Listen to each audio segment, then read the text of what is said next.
Jā, man bija klauna kostīms. Mēs esam ļoti pretīgi, mēs esam ļauni. Man liekas, mums vajadzēja vispār kaut kā metamfetamīnu idejas. Man savaidzījās stoli. Es aizēju stoli, viss noteikti pa lielam. Tā kā reāli filmā. 3 štukas 600 eiro.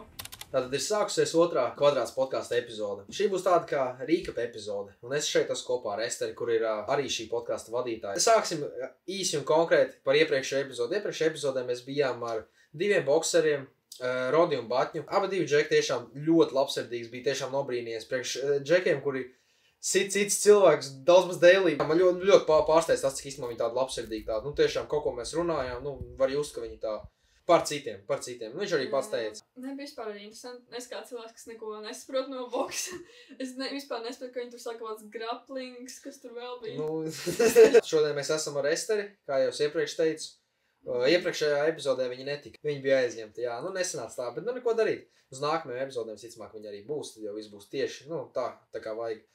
Un es domāju, būtu tik normāli pastāstīt, kā mēs vispār sākām draudzēties. Jo tas stāsts tiešām ir diezgan interesants. Nu, jā. Katrā ziņā bija tā. Bija vizuālās mākslas stundas 7. klasē. Es eju.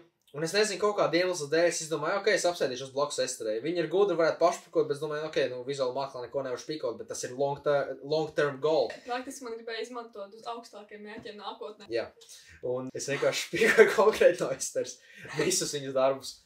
Es vēl viņai šokolādu nopirku, nu, ķipa, paldies, jau bija kā... Jā, tā bija tāda milzīga. Tā bija žoska. Bija plānā arī iedot vienu limonādu, to limonāds vakarā izdzēru.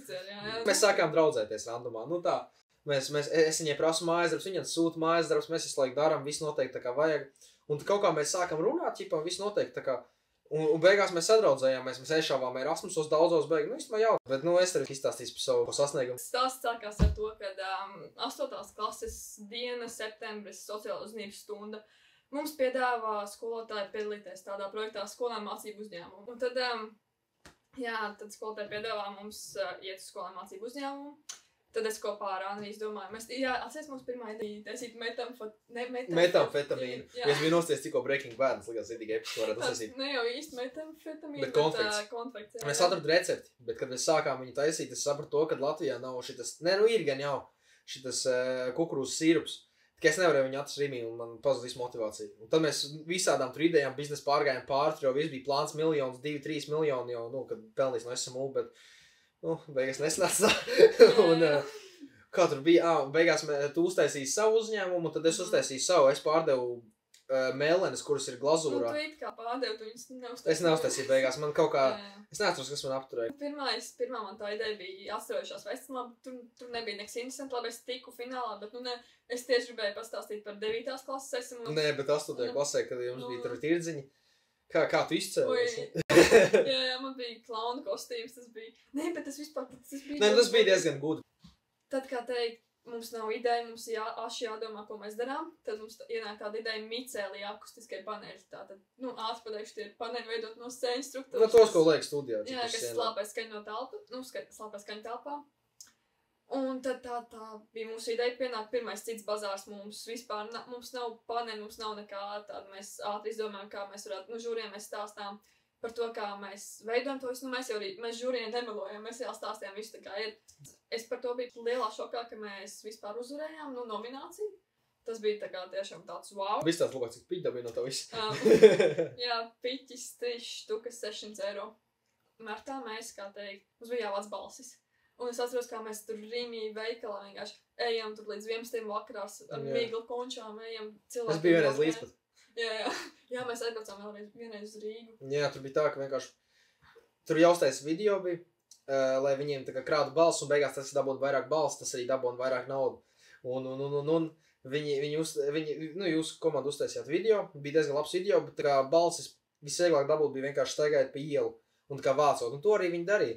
Mēs uzvarējām Svetbank biznesa skiču konkursu, tas bija tieši... Ne, bet es vispār nezināju, ka es gadu laikā tik ļoti attīstīšu to visu. Man liekas, mums vajadzēja vispār kaut kā metamfetamīnu idejas, tu vispār būtu diezgan easy, tur būtu easy marketings, pro ražošanu, nu tā, nu, bet labi. Vienlaik, ko es vēl gribēju pastāstīt podkastā, tādu, nu tiešām, ko es iepriekšējā nepastāstīju līdz galam, es tā kā iesauku, bet ne līdz galam izstāstīju, kāpēc es vispār sāku, tā kā ienāc prātā, jo mēs bijām ar Esteru visu laiku runājuši, tā kā, ka tas būtu ļoti episki, ja mums būtu podcasts. Nu, katrā ziņā, jā.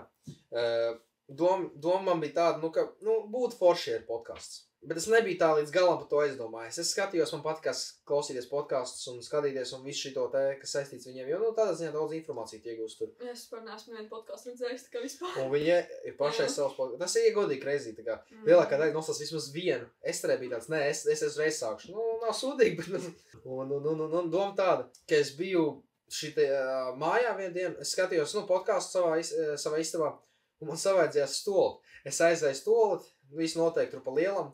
Un es, ticiet vai ne, es daru tās izdarīšanas, kas tur notiek, un es skatos podkāstu. Es skatījos vienu kristiešu podkāstu, es jau iepriekšējā epizodē teicu, ka man ļoti tādā ziņā ļoti nozīmīgs ir Dievs. Un kāpēc es par sākšu to taisīt, tas ir iemesls ir Dievs, katrā ziņā. Jo es sēžu uz poda, skatos kristiešu podkāstu, un es domāju, dēļ, tā kā, kāpēc latviešiem nav tik forši, George Jenko ir tāds, jā, varbūt kāds zina. George Jenko, jā. Un es skatījos, un man likās, tā kā ritīgi forši. Kāpēc latviešiem nav tādi interesanti kristiešu podkāsti? Parasti ir tādi garlaicīgi, tādi, kurus neviens nestās.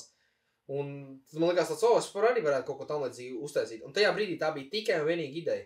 Tā bija reāli tikai un vienīgi ideja. Un pārdēlis vēl klausījos pēc tam vēl vienu. Man tā bija tajā brīdī tikai un vienīgi ideja. Jo parasti, vienkārši tur ir tāds garlaicīgs podkāsts, kur kaut kādi nezinām, mēs jau neesam pārāk zinām, bet, viņi tādi neinteresanti cilvēki kaut ko runā. Nav interesanti skatīties kristiešu podkastus. Un es domāju, ir jāuztais kaut kas interesants. Ir kaut kas jauns jāuztais. Un mums ir bijis pagaidām tikai viens viesis. Bet doma ir tāda, ka būs vēl daudz viesi. Un mans goals, ko es jau esmu visiem skandinājis apkārt, visiem cilvēkiem, kam es uz ielas paiet garām, es stāstu. Mums uz epizodi kā viesis būs komunists vai nacists. Tas būtu reāli episki. Pirmkārt, thumbnails būs episks. Daudz būs views un plus tā saruna būs diezgan interesanta. Tāpēc, ka neviens nav runājis nekad ar komunistu. Un tas bija viena no tām lietām. Plus vēl varēs pielikt savu pieredzi no kristietības. Es tādā ziņā neesmu perfekts. Neviens nav perfekts. Un es arī ļoti gribētu mācīties kopā ar skatītājiem. Un tā būs tādā ziņā ļoti grūta lieta. Bet es pabeigšu to stāstu, kāds īsti notikās. Es sēžu uz poda, es redzu, es domāju, dang, tā ir reāli laba ideja. Varētu reāli Latvijā kaut ko tādu uztaisīt. Bet tā ir tikai ideja. Es aizēju mazgāt trauks un man fonā skan vēl viens kristiešu podcasts. Un es ritīgi par to aizdomājos. Ķipa, varētu īstenībā, jā, reāli uztaisīt šito, tā būs, tā kā, tas ir iespējams. Bet vai es to izdarīšu, tie brīdī tāds, es tā raustījos, bet viņi tāds, ķipa, nē. Un es sēžu mazgāju trauks un es rītīgi domāju par to domu, rīktīgi. Un es biju redzējis jau, ka podkāstos kristieši, cilvēki tā kā runājot tieši par Dievu, rītīgi sāk raudāt un visu šito.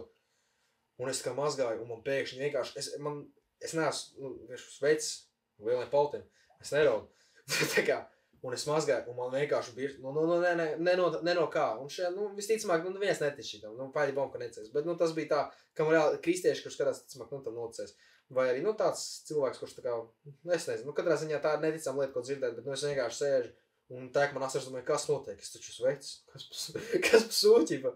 Es tās, labi, šitā nevajadzētu būt, tā rītīgi, es par rītu domāju, nevaru beigt domāt par to domu.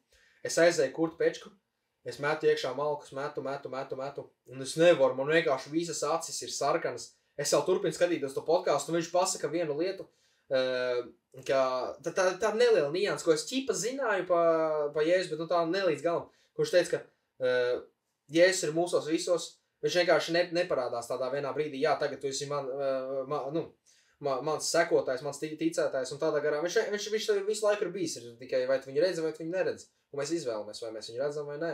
Un tajā brīdī es to dzirdu, un vēl vairāk nāk tās, tā kā es atšķēju, tā kā reāli, tā kā kāda jūra tās asins, tek reāli lejā, asars nevis asins. Un tāda, es biju redzējis, man liekas, tas ir tik riņš, kāpēc tas notiek, ķipa. Un man vēl brālis nāk lejā pie pečkas, kaut ko runājas, es tūlīt atnākšu, pagaidi man traukšā, un es tur reāli nevaru, un es elpoju, jābūt visam ok. Nenokā. Tas ir reāli pirmais brīnums, kurš man noticis dzīvē ir. Man nekad mūžā nav noticis brīnums, un tas reāli bija tāds reāli brīnums, kurš, burtiski samainīja, tā kā visu man skatīšanās uz Dievu. Un jā, un tad es tāds aizēju uz vannas istabu, noskalot galvu, acis, visu, saprast, kas notiek, tā kā noslaucīt visu, lai nestos tā kā mīkstais mājās. un es tur slauku, un es tev atvičāju, es tev šo stāstīju. Man tā kā ir vannas istabā loks ar tāds, ar krāsiņām, tā kā, un kad spīd saule iekšā, tur tā kā krāsa nāk, un rītīgi smuki izdās. Un es mazgāju savu galvu, tā kā visu cenšos nomazgāt, un un es mazgāju, un tā kā nepaliek labāk. Vienkārši man turpina tecēt asars. Un es tāds domāju, es ikdienā cenšos runāt pēc iespējas vairāk ar Dievu. Man pēdējā laikā varbūt līdz galam sanāk, tas kā jau katram cilvēkam. Es nesaku, ka tas labi, es saku, tas ļoti slikti. Bet, es tajā brīdī, tā kā reāli saku Dievam, kas notiek? Man taisīt to podkāstu, man reāli, tā kā es reāli runāju. Un tajā brīdī man sāk saule spīdēt, tā kā reāli no tā stikliņa, par ko es iepriekš runāju. Un tā kā es tajā pašā brīdī piecēlos, tā kā nosnotās vannas, tāds, come on, šis ir tā kā filmā, es to burtiski skaļi pateicu. Un es sāku smieties, jo tas ir reāli, tik nereāli. Un es neesmu daudziem cilvēkiem to stāstījis. Un tagad daudz, kas skatīsies šo gan jau zinās. Bet, tā ir episka lieta, un es nevaru noliekt tagad. Man iepriekš bija tās tā kā spekulācija, man likās, lasīt Bībeli, tas ir self-improvements grūtākā levelā. Ķipā, kas tas arī ir. Bet, kad tu uzzini, ka Dievs reāli pastāv, tas ir reāli crazy. Tev tā kā reāli, tev jādzīvo tā kā Dievam ir. Un tu nevari grēkot, tu grēkos tāpatās, bet tev ir jābūt tādam apzinīgākam. Un tu nevari tik tā kā nolaisties un darīt visas sliktās lietas. Tas ir grūti, tas ir visgrūtākā lieta, bet tādā ziņā tas ir cilvēka mērķis, ja mēs padomājam, kas ir cilvēka mērķis uz šīs zemes. Daudz teiks nopelnīt naudu, uztaisīt ģimeni, dabūt daudz draugus. Pieņemsim, teiksim, tīri teorētiski. Mēs dabonam šīs pasaules visus, kas ir iespējams. Mēs dabonam naudu, sievietes, mašīnas, visu. Mums ir mājas 3 valstīs. Viss notiek tā kā mēs gribam. Ko tālāk? Kas notiek tālāk? Nekas nenotiek. Tāpēc, ka mēs esam sasnieguši visu fizisko. Un tā vienīgais jautājums, kas mums ir galvā, ir, kas notiks pēc dzīves, jo mēs esam pabeiguši dzīvi. Tas tā kā GTA piemēram spēle. GTA ir reāli dzīves spēle. Mēs viņu pabeidzam. Un ko tālāk? Sāk citu spēli spēlēt, un tas pats arī visticamāk notiks dzīvē. Un man visu laiku bija jautājums, kas tā kā notiek? Un tā kā, kas būs pēc tam, pēc šīs dzīves? Tad es domāju, un es domāju, tas ir tīri self-improvementam, tas man uzaudzēs tā kā raksturu un visu šito, tā kā es jau tā trenējos, visu to skrēju, centos lasīt pēc vairāk grāmatas. Un es domāju, labi, jāpamēģina. Varbūt tas man uzaudzēs tā kā karakteri un visu šito. Es to sāku, tas ir ļoti grūti. Pirmkārt, tu centies to tā izdarīt. Un man bija visu laiku galvā šī doma, kāpēc cilvēki tam tik ļoti tic, kāpēc tas notiek? Un beigās, bum. Arī es sāku ticēt, arī es pienācu pie tā. Un man nepatīk, ka kristieši ļoti cringe. Ļoti cringe. Viņi ir cringe, es nemalošu. Lielākā daļa ir cringe, un es to nenoliekšu. Daudzi tiešām arī pasaka kaut kādus reālus faktus, bet ļoti daudz ir arī ļoti cringe. Un tāpēc visiem asociējas, tas ir kaut ko garlaicīgu. Sēdi svētdienā, tas nav tā. Līdz ko tu sāc ticēt, tas ir vienkārši non-stop, tu reāli centies uzlabot sevi un palīdzēt citiem, un tas ir ļoti grūts darbs, jo mēs cilvēki esam ļoti pretīgi, mēs esam ļauni, es pie personīgais egoists nāvīgākais, man milzīgs ego. Tev ir pārāk. Man ir milzīgs ego, to es nemalošu. Nē, par to baznīcu tā ir, ka tā kā, es neteiktu, ka es neticu, bet es zinu, ka kaut kas ir tāds, milzīgāks spēks. Man liekas, ka man 3 teorijas. Pirmā teorija tas, ka tur pirms cik tur tiem mentajiem 100 gadu izveidoja tā kā tādu tēlu. Tāpēc, ka cilvēkus ir ļoti viegli vadīt tad, ja viņi tic vienai lietai. Jā, tur stopēk, es tā arī domāju. Nē, tāpēc arī tā man pirmā teorija, ka Dievu radīja tāpēc, ka lai cilvēks varētu kontrolēt. Otrā teorija man ir tāda, ka Dievs eksistē. Un trešā teorija tāda, ka tā kā ir kaut kas, bet mēs vienkārši to esam nosaukuši kā Dievu. Bet viņš actually nedara tās lietas kā Dievs. Viņš vienkārši ir kaut kāds spēks, jo spēks taču ir. Tiešām ir. Jā, bet otrā teorija izklausās labāk. Nē, bet kāpēc mēs ar tu netici? Tas ir interesants saruna. Un daudziem šo sarunu nepatīk aizvadīt. Nē, es neteiktu, ka es neticu. Vienkārši man liekas, ka man vēl jāpamācās priekš tā visu, jo es esmu kristīga. Tev jāiegūž zināšanas. Jā, man liekas, ka man vēl jānotiek tam momentam, kas tā. Es neteiktu, ka es neticu, bet es neesmu pārliecināta par savu ticību. Jā, un tad rēķini tev arī gan jau galvā grauž tā doma, jau daudz reliģijas, visādas tās ticības, ir musulmaņi un budisti. Un es vienu dienu klausījos podcastu, un es šito arī visu laiku domāju, kā es varu zināt, ka tā ir īstā lieta, kristietībā ir īstā lieta. Es klausos, un tur pēkšņi viņš ieminās viens tas vadītājs, viņš saka, kurā sabiedrībā tu labāk dzīvotu? Kristiešu, musulmaņu, hinduistu vai budistu, tie Indijā, kas ir, vai ateistu? Un tad tev ir jāizdomājas par to domu. Es tā uzreiz iedomājos, es domāju, loģiski kristieši, jo, kad tu iedomājies kristieti, tev liekas, viņš ir pareizs, viņš nedara stulbas lietas, viņš nenogalina cilvēks, viņš nelieto narkotikas, viņš nav nekāds playboys, viņam nav 36 sievas. Tad tev apstājas ar labu tas viss. Saprotiet? Un tikai vienīgi loģiski, man likās, ja mēs iedomājamies ateistiem nav nekāds morāls. Tā kā mums ar tēmām ir tā ļoti labi. Mēs atrodam visinteresantākās tēmas, par ko runāt šeit. Nākamais temats, par ko mēs runāsim, būs, vai tu esi dabūjis pakaļ no skolotājas skolā. Jo mēs tikko visi esam sākuši iet atkal skolā. Es skoloju ar smaidu sejā. Es esmu priecīgs katru sekundi, ko es tur pavadu. Un vai tu esi dabūjis pakaļ no skolotājas? Es esmu, bet es nevaru tagad iedomāties uz vietas, kā es reāli esmu. Tu situāciju tu neatceries galīgi? Es galīgi nē. Jo es atceros, labi nebija pakaļ, bet man bija bišķi trakāk, man pa galvu viedo skolotāju. Un bija tā, ka mēs dārziņā, nē, tas ir dārziņš. Bet labi, vienalga, tas jau arī tuvo, tas bija pēdējais dārziņš, un tur skolotāja audzinātāja vienalga. Un mēs stāvam, un tur bija tā, ka mēs gaidām, kad mēs ejam uz Launogu, ja. Un es tā kā redzu tur vienu tādu smuku meiteni, kas man rītīgi patikās dārziņā, un tāds, man jāparāda, ka es esmu baigais nazišķipa. Es tur sāku dziedāt Bermudu divstūri, jo visiem maziem sīkiem džekīšiem patīk šitās Bermudu divstūrs. Es viņu tur dziedu rītīgi skaļi, tur rītīgi tur kustos, man skolotāji pasaka, Andrija klusu. Un es viņu nedzirdēju sākumā, es nezinu, ka es nedzirdēju. Un es tās dejoju, dzied, viņi pienāk man, iekrāmē man žoska pa pieri, man tā kā tā nosāpēja. Es tās ķipa sēžu klusu, un es skatos to meiteni, viņi skatās manī. Un es tās ķipa plejoju cool, ķipa tur smējos skolotēm, man ķipa, audzinātēm man iesita, un tā ķipa, bišķi tur bija tā mīnus auriņa, bet, nesnāc tā kā vajadzētu. Nē, bet es pārst tagad atcerēs vienu gadījumu, tas bija 8. klasē. 8. klasē? Jā, 8. Kā tu skolotāji 8. klasē? Nē, mums bija tā, ka mēs tur kaut ko mētājāmies ar šiem marķierīšiem, un tur viens izlīst pa visām grīdām, pa visiem krāsliem, tur vienkārši ar sarkans vēl pēdām. Tur kā viss sienas, viss grīd, viss krāslis ar sarkaniem pleķiem. Man liekas, joprojām tur ir. Es atceros, mēs tur vienu draugu vienkārši ņēmām ar dezinfekcijas līdzekli, ko bērns. Un man tajā brīdī man likās, ka es tur nosmokšu to dezinfekcijas līdzekli, tāpēc, ka viņš bija tik smirdīgs un vispār. Pēc tam es tētim zvanu, ko tu esi izdarījis, to izdarīt savai apkopējai pateikt. Es aizgāju pateikt apkopējai. Bet mums lika pašiem savā. Beigās jau esmu bija čili, neko jau beigās. Joprojām ir viena vieta. Man liekas, ka tur skapji tagad ir priekš. Nē, šito sākām runāt, es arī atcerējos. Vēl viens stāsts. Kad, kurā klasē mēs bijām, tad, kad ir jau tā mājutrība, kad ir džekiem, tur ir ar koku jārkā, un tad meitenes tur iet ar šitiem te audumiem, visu šito. Un bija tā, ka mums bija klasē viens džeks, viņš kaut ko tur, dara ar koku, viņam tur viss izdodās, it kā jau viss ir labi. Nekas nenotiek, bet viņš rītīgi skaļi runāja, kaut ko viņš tur nedarīja, tā kā skolotājs teica, un viņš visu laiku skolotājs bija dusmīgs, visu stundu rītīgi dusmīgs uz viņu bija to džekiņu. Un man tāds, ķipa vienalga, es daru savu. Pēc tam tas džeks atnāk pie manī, viņš tāds, un skolotājs iemet ar pagalu pa galvu. Es tāds ko nopietns, karos viņam sejā, tad zem tāds sarkans pleķītes, es domāju, tu nosas učus ar tās dusmīgs, tur sēž tāds rītīgi nodusmojies. Un viņš laikam bija tā, ka viņš kaut ko nedarīja, viņš paņēma tā, viņš man stāsta, iemeta viņam pāci, un tad viņš tur dusmīgs bija bēdīgs, bet beigās it kā viss normāli bija tādā ziņā. Labi, viņš ir padomu laiku skolotājs, bet, tas bija tāds īpatnējs gadījums. Tā kā mēs rītīgi, es par to vēl reicu, man liekas, tik ilgi ar to čalu, viņš vēl arī tā, beigās tas skolotājs arī vairs nemāca. Šis forši bija īstenībā, tā kā viņi saka, tieši nebija forši. Koku pa galvu bērniem. Bet mums jau bija reizes, ka mēs tur taisījām ēst pie viņa, kas bija diezgan forši, un runājot pa ēšanu, tev patīk ēst to visu. Man patīk ēst. Bet es nesaprotu, jo es no rītiem nekad neēdu apēdu kaut kādus makaronus pa dienu, visu man neko nevajag. Viņš tur vienkārši ņem un plumpē ēdienu. Mans hobijs ir ēst, neko man darīt.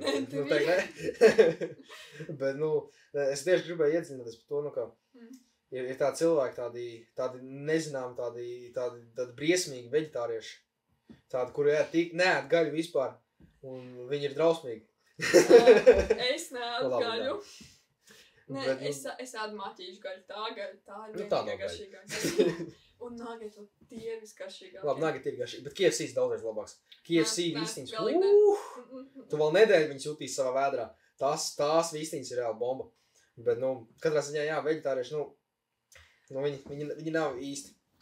Nē, bet ļoti bieži tā, kad ir cilvēki veģetārieši un pēc tam pāriet uz gaļu. Man arī tagad man nesen draugs citurdos gads bija veģetārieši un tagad viņi sāka ēst gaļu. Es ēdu tikai maķīšu gaļu, bet es neskaidros kā veģetārietis, vienkārši negaļas ēdēs. Nē, tā kā viņi ir garšīgi, vienkārši tas nav tas, ko es ikdienā ēstu. Jā, bet ir jau vispār tā diēta, kā viņi savs karnivora, es neatceros, bet bija tāda viena, kur ēdu tikai gaļu un augļus un kādas ogas. Un viņš pasot labs, to pirmās 2 nedēļas briesmīgs, jo tu visu laiku ēst gribi un visu laiku ēd gaļu. Un tu vienlaikus ēd arī šitās ogas, visus auglīšus, kas salds. Un tur nekādus dārziņus neieslēdz, nekādu maizi, neko tādu, un ūdeni. Nu, skaidrs. Un katrā ziņā daudz saka, ka pēc kāda laika tu viņu tā ēd, un tu pēkšņi tev pazūd šitas brain fogs. Tu vairs tā kā nedomā. Ne, tu sāc domāt tā kā tīri, tu vari koncentrēties vieglāk, tev viss noteikti tā kā jānotiek, un es arī gribētu to pamēģināt, bet tas ir diezgan dārgs paradums, jo izdevīgāk, ja, protams, būtu ēst viņu ar lielopu. Bet, lielopu maksā diezgan daudz, bet, katrā ziņā es domāju, ka veģetārieši tas ir drausmīgi, viņi visi reāli moc sevi. Labāk ir ēst gaļu. Tāpēc, ka, tas tev ķermenis sabojā. Vēl sabojā. Nē, tā ir, jā. Nē, es neesmu nekādas baigi gudrātajās visās tēmās, bet, man liekas, ka gaļu vajag ēst. Es esmu būtu. Atkal man sego iespīd. Neatšķirā. Vispār es atcerējos tādu sev, tagad man bija vēl mans spraims, kad es vēl gāju darīt visādas, kā teikt, sūdz, kad es darīju visādas sviestus. Mēs gājām skolas to veco pamesto skolu. Cik tu vēl? Man bija 8, man liekas. 8 gadu vecumā tu strojku gāji? Arī, kurš neiet 8 gadu vecumā strojku? Es? Nē, tas bija mans spraims, kad es tiešām darīju kaut kādus sviestus, un tad es nezinu, kāpēc teikt, es palikšu mierīgāka. Man laikam prāts satīsies. Jā, paliek vecs. Mēs tur ejam strojku, mēs tur ielēnam iekšā, tur, vienkārši paskatāmies, kas tur ir, un tu tur vienkārši kaut kāds bezpajumnieks tāds, kā tāds skaļu. Jā, reāli. No way. Es to nopietni saku. Un mēs tur visi aizskan prom, tur ir sēta. Es nemācēju pārkāpt pārsētā, es joprojām nemāku. Tu noķēri bombas, ja? Ļoti labi, ka nē, tur viņi visi pārlec pāri sētā, visi aizbēg projām, visi, es tur palieku raudāt, un tur sauc brāli, lai viņš nāk man glābt. Un tad tur viņš atskrien ātri atpakaļ pārlec man pāri, un tad visi mēs tur aizrinojam. Tā kā, jā, mēs vēl maziņi grāvjos spēlējām. Vispār, mēs grāvjos spēlējām, mēs tiem visiem, tā kā. Es arī vispār, es reāli arī biju grāvju cilvēks, atšķoju. Nē, bet tas ir tik pretīgi, bet, Grāvī? Nē, mums bija tik liels cīņas, tieši. Grāvī? Jā. Tipa, mums bija šis, tā kā, citiem ir oktagons, rings, jums ir grāvis. Jā, mūsu MMA bija grāvis. Jā. Jā, es arī biju šis grāvju cilvēks, kad maziņš. Es tā kā daudz spēlēju spēles, tā kā, varbūt kāds zina tādu spēli Far Cry 3, un tur viss tās nažu animācijas, un man tā kā sīkiem tas tā patika. Un man bija Ome laukos tās tipa kā duncis, un viņš bija tajā ieliekamajā. Un es, karoči, ar viņu, tur ņemos un kaut ko spēlējos, es vēl speciāli mācījos nazi mest tā kā pret šito dēli, lai viņš tā kā iedurās tā smuki. Un es jau reāli iemācījos laiku, bet, katrā ziņā bija tā, ka es to nazi ņēmu un skraidīju apkārt un iedomājos, es biju vienīgais bērns, un es tur viens pats skraidu nazi. Un bija interesanti, es nevaru melot. Bet tas bija tāda izmata tagad dīvaina lietas, ko atskatījies apakaļ, ka es reāli vienkārši sēdēju grāvī, lecu ārā no grāvi, tad pēc tam atkal lecu iekšā grāvī, un tur izlikos, ka es tur kaut ko baigi cīnos, kodiem tur 36 tur ienaidniekiem, ķipa kaut kāds Rambo un shit. Bet, tas tāda interesanta lieta, ko es darīju, kas bija sīkāks. Vispār bērni, jā, viņi tāda nostalģiska lieta. Man liekas, tagad jau sāk rasties tas vecums, ka jā. Tagad jau tas vecums tāds, ka varētu rādīt albumu kādam, jā, šitā es biju 3 gadu vecumā. Bet, īstenībā, jā. Es domāju, pēc šodas epizodes šis būs tīri ok. Un, ja jums patīk šī epizode, protams, iespēžat laiku, ierakstāt komentārā, ko jūs gribat redzēt. Ja kas mums ir aprakstā arī visi linki uz Instagram, TikToku, kur var aiziet pastīties. Ir Gmails, visi, ja grib sazināties, droši rakstat, ja ir kāds cilvēks, kurš skatās šito un grib runāt ar mums, tad rakstat tagad un tūlīt 30 sekundes laiks jums ir, lai to izdarītu. Katrā ziņā tas ir jādara ātri, lai jūs neizmirstat. Un tad mēs varam uztaisīt ļoti interesantu epizodi. Kā jau iepriekš teicu, es meklēju komunists. Ja tu esi komunists, rakstiet komentārā. Es gribu nākamajā epizodē, tas būs episki, ja mēs taisīsim tādu epizodi. Meklējam kolbojus arī. Jā, katrā ziņā, ja viss ar ko tu esi atšķirīgs, ar ko tu esi interesants, rakstat vienkārši. Vienalga, ja tu esi arī dejotājs, ja tu esi galop dejotājs, vienalga, vienkārši rakstam. Bet, katrā ziņā, paldies, ka skatījāties. Tā. Tiekās.